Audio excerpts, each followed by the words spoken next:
Most people think na si Satan will come to them like this. Yan, yung may sungay at yung may pitchfork. No, the Bible said Satan disguises himself as an angel of light. Isipin niyo yung most deceiving or most cunning way na pwede niyong ma-imagine, ganun siya magtrabaho. Pwede niyang gamitin yung pamilya mo or yung close friends mo.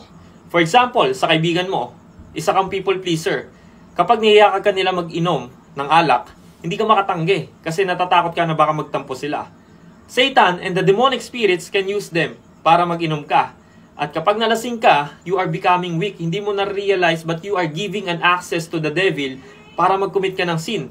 Alam nyo na kung ano-ano yung possible na sin na pwede mo makommit kapag lasing ka, di ba? Another one is sa music lang na pinapakinggan mo. Alam mo ba yung tenga mo ay gateway? Kung ano madalas mong pinapakinggan, it will affect the thoughts na pumapasok sa utak mo. You might not even realize it, pero you are giving an access sa mga unclean spirits. Ang daming music ngayon about sex, crimes, immorality, drugs.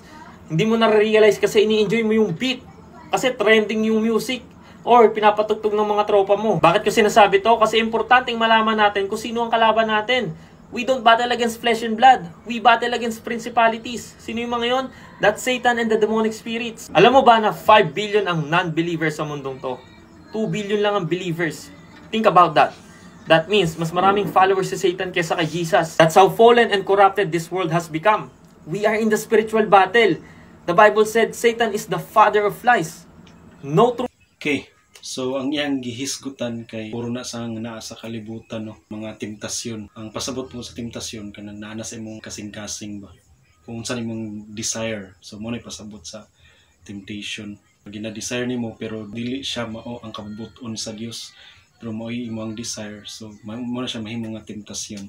Pero kung dinhita sa light, di ba kay si Lucifer is, or si Satan, nimo siyang angel of light. Pero walang taon na to, ang light is the light of truth. So, pasabot nga ang gamiton ni Satan is ang Bible, ang kamatuoran. Yan ang balintong-balintong karon sa imong paminaw, sa imong pagpaminaw sa pulong sa Dios. Mao nang daghan kay mga sikta, daghan kay mga denominasyon tungod sa Biblia. Biblia lang na usala ang gistadihan pero daghan kaayog denomination, daghan kay sikta sa kalibutan. So ingana siya ka malinlahon. Gamito niya ang light aron sa pagpangilan. Manang bantayanan kaayo. Hinumduman nato nga usara gyud ang truth, ang life ug ang light. Wala gilain si Jesus Christ.